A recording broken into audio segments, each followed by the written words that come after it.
세번역 사도신경으로 신앙 고백하겠습니다. 저는 전능하신 아버지 하나님 천지의 창조주를 믿습니다. 저는 그분의 유일하신 아들 우리 주 예수 그리스도를 믿습니다. 그분은 성령으로 잉태되어 동정녀 마리아에게서 나시고 본디오 빌라도에게 고난을 받아 십자가에 못 박혀 죽으시고 장사된 지 사흘 만에 죽은 자 가운데서 다시 살아나셨으며 하늘에 오르시어 전능하신 아버지 하나님 우편에 앉아 계시다가 거기로부터 살아있는 자와 죽은 자를 심판하러 오십니다. 저는 성령을 믿으며 거룩한 공교회와 성도의 교제와 죄를 용서받는 것과 몸의 부활과 영생을 믿습니다. 아멘. 거룩하신 하나님 아버지 감사합니다. 간밤에도 편히 쉬게 해주시고 새벽에 기도하는 자리에 불러주시니 감사합니다. 이 시간 저희들 마음 중심으로 주님을 경외하게 하여 주시옵소서. 예수님 이름으로 기도드리옵나이다. 아멘. 찬송가 8장입니다.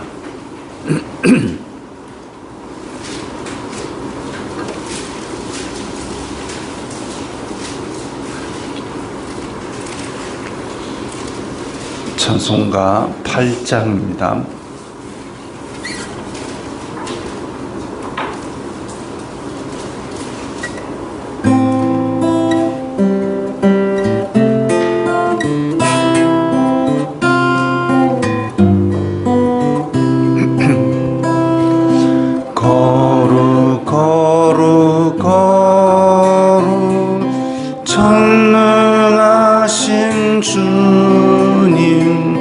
이른 아침 우리 주를 찬송합니다. 거룩 거룩 거룩 자비하신 주님 성삼위일체 우리 주로다. 거룩 거룩 거룩 주의 보좌 앞에 모든 성도 면류관을 벗어드리네. 천군 천사 모두 주께 굴복하니 영원히 위에 계신 주로다. 거룩 거룩 거룩 주의 빛난 영광 모든 죄인 눈 어두워 볼 수 없도다.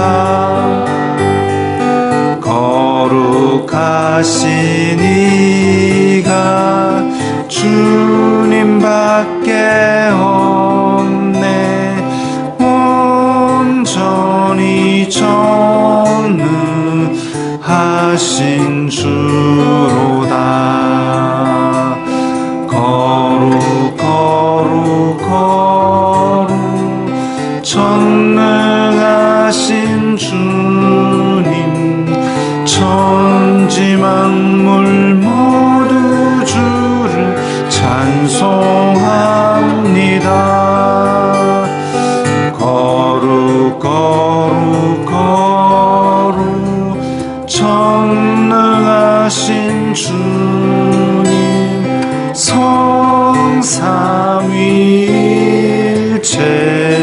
우리 주로다. 아멘.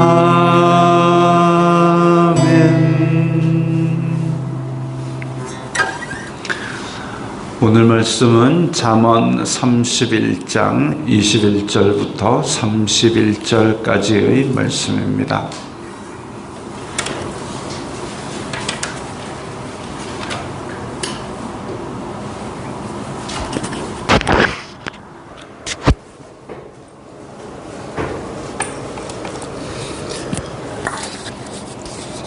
잠언 31장 21절부터 31절까지의 말씀 함께 읽겠습니다.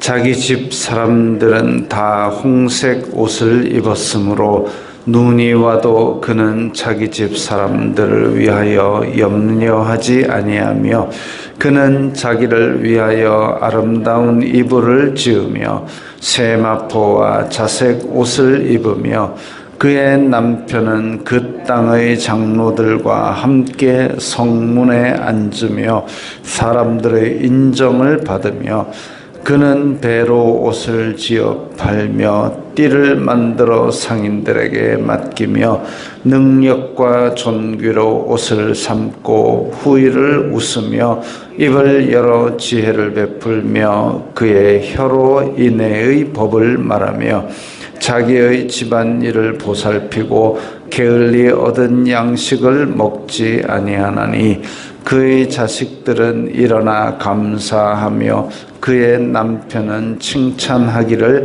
덕행 있는 여자가 많으나 그대는 모든 여자보다 뛰어나다 하느니라. 고운 것도 거짓되고 아름다운 것도 헛되나 오직 여호와를 경외하는 여자는 칭찬을 받을 것이라. 그 손의 열매가 그에게로 돌아갈 것이요 그 행한 일로 말미암아 성문에서 칭찬을 받으리라. 아멘. 오늘 잠언 마지막 시간입니다. 내일부터는 누가복음 1장을 시작하게 될 겁니다. 자, 오늘 잠언 마지막 부분에서 이제 현숙한 여인의 결론이 나옵니다. 21절에 자기 집 사람들은 다 홍색 옷을 입었다 그랬습니다. 홍색 옷이다. 이게 지금은 우리가 뭐 옷을 아무렇게나 색깔을 바꿀 수도 있지만 그때 당시에는 이게 홍색 옷, 자색 옷이 제일 비쌉니다. 왜냐하면 그 무슨 고둥에서 나오는 염료를 가지고 염색을 하는데 거기서 제일 괜찮은 색이 자색입니다. 그래서 이 자색 옷 한 벌을 만들기 위해서 고둥을 뭐 엄청나게 그냥 소모를 해가지고 그렇게 염료를 만들어가지고 그러니까 제일 비싸고 제일 귀족들, 왕족들 이런 사람들만 입고 이제 자색 옷에서 시간이 지나고 떨어지는 그런 염료가 이제 홍색이고 더 밑에 내려가면 파란색이고 그 밑에는 아예 염료를 없습니다. 그러니까 평민이 자기가 어디서 구했다고 자색 옷을 만들어 가지고 입으면 잡혀가 가지고 두드려 맞고 쫓겨납니다. 옷도 뺏기고. 그런 신분이 이제 옷의 색깔로 나타나기도 하는 그런 시대였습니다. 근데 자기 집 사람들이 다 홍색 옷을 입었다까지는 이제 자기 집 사람들이 다 그걸 입었다라는 것은 자기 집안 사람들도 다 존귀하게 만들어주는 그런 상황을 이야기합니다. 현숙한 여인이 앞에서부터 그렇게 규모 있게 지혜 있게 생활을 함으로 말미암아 이제 주변 사람들도 다 존귀하게 만들어준 거지요. 눈이 와도 그는 자기 집 사람들을 위하여 염려하지 않는다. 눈이 온다. 아니, 중근동 지방에 뭔 눈이 옵니까? 이제 이게 그 갈릴리 북서쪽에 보면 북동쪽에 헬몬산으로 가는 길이 있습니다. 예수님께서도 변화산이라고 부르는 이게 산 이름이 변화산이 아니라 헬몬산으로 올라가는 그 산맥이 있는 그 초입 부분이 바산 골란 고원이 있고 그 동네가 굉장히 좋은 동네입니다. 그리고 그 동네가 지금도 거기 가면은 스키장이 있다고 합니다. 저는 잘 모릅니다만은 위성 사진에서도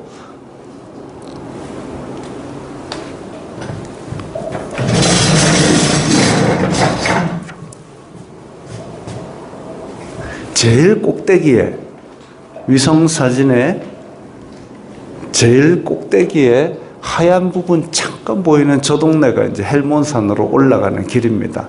눈 내리는 것이 위성 사진에 보이지요.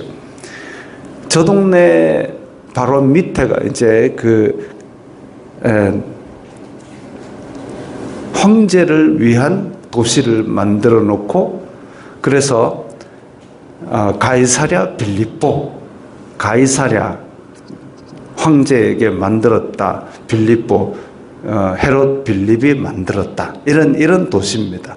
가이사랴 빌립보 이런 데 가면 이제 황제를 위해서 기가 막히게 그러니까 지금이야 우리가 뭐 대단하겠지만 지금으로부터 2000년 전에 가장 좋은 기술과 재료를 이용해서 황제를 위한 도시를 만들고 거기에 리조트를 기똥차게 지어놓고 그런 동네가 이제 가이사랴 혹은 가이사랴 빌립보, 가이사가 붙는 도시들입니다.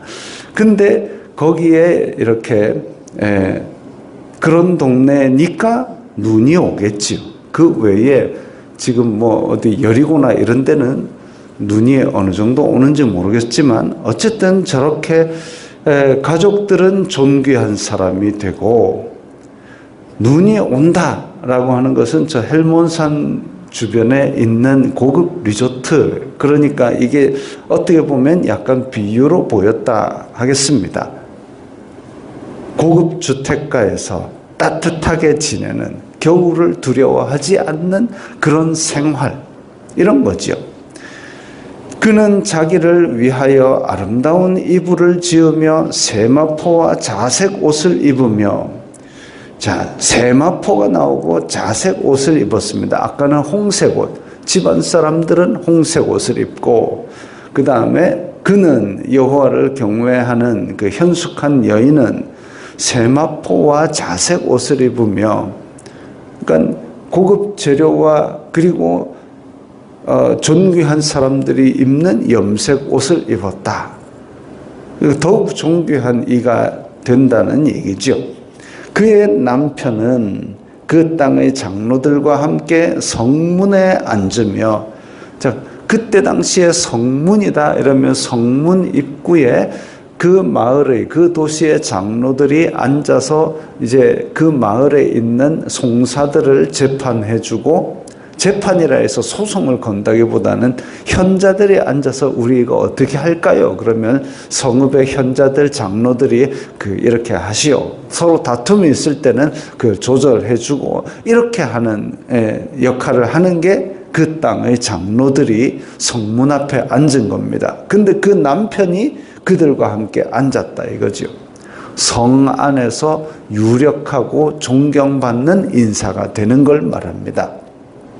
근데 뭐 앞에 르무엘 왕에게 준 자문이다 그랬으니까 그의 남편이 이제 왕이든지 아니면 장로급의 존귀한 인물, 그러니까 자색 옷을 입겠죠.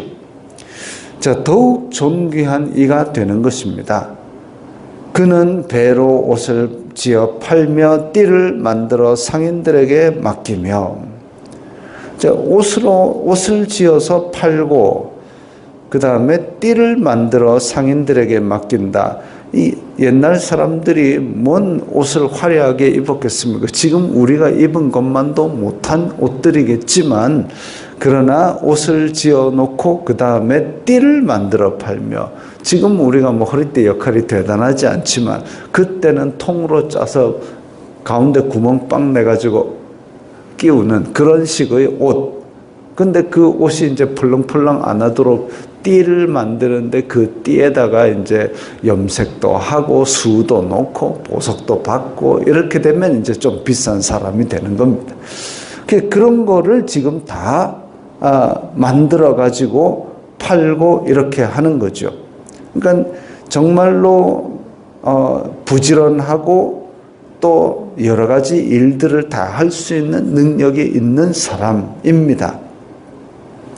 능력과 존귀로 옷을 삼고, 능력과 존귀, 이게 구약 성경 전체에서는 하나님께만 주로 쓰이는 표현인데, 또 뒤에 보면 지혜를 베풀고 그의 혀로 인애의 법을 말하고, 능력과 존귀, 인애의 법, 다 이런 것들은 하나님으로부터 나오는 것들입니다. 그런데 그걸 가지고 지금 그 사람이 여러모로 활용을 하고 있는 걸 봅니다. 그리고 후일을 웃으며라고 얘기했다는 걸 볼 때에, 이게 이 여자가 현숙한 여인이 어떻게 좀 열심히 잘 살아보려고 막 사업을 하고 미래를 준비하느라 대출 갚느라 괴로워하면서 스트레스 받아가면서 그냥 일벌레처럼 사는 게 아니라 하나님으로 인하여 기뻐하는 것을 말합니다. 후일을 웃으며 지혜를 베풀고, 이게 지금 그런 생활이 계속 누적되어 가니까 여유가 생기고 기쁨이 오는 거죠. 그야말로 일벌레처럼 미친 듯이 일만 하고 사는 게 아니다 이겁니다. 우리가 소요리 문답에서 사람의 제일된 목적은 무엇인가? 하나님을 영화롭게 하고 영원히 그를 기뻐하는 것이다.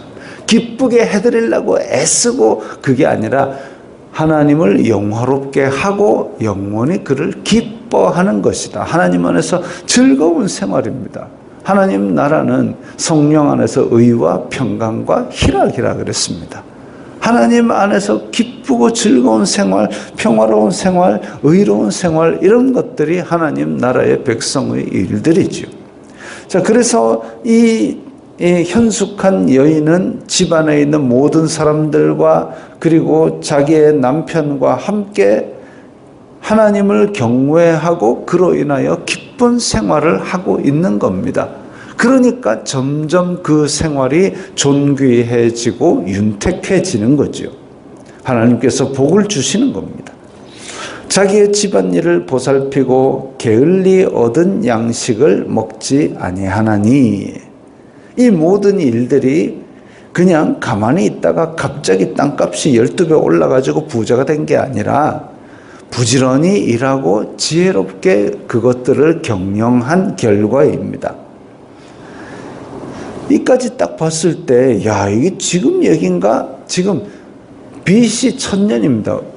그러니까 예수님 오시기도 더 1000년도 더 전에 있었던 얘기인데, 지금으로부터 3000년 전의 이야기인데, 그때의 지금 여자들의 어떤 사회 활동, 우리나라만 해도 지금 한 200년 전에 우리나라만 해도 여성의 사회 활동이 아주 위축되었었지만 3000년 전에 저 중근동, 그야말로 여자와 아이는 수에도 안 치던 그런 시대에 이런 활동을 하고 있는 것을 이게 지금 잠언에서 권장한다고 보았을 때, 정말로 여자라는 그런 존재가 아니라 하나님을 경외하는 사람으로서의 어떤 바람직한 방향, 이걸 얘기하고 있는 거죠.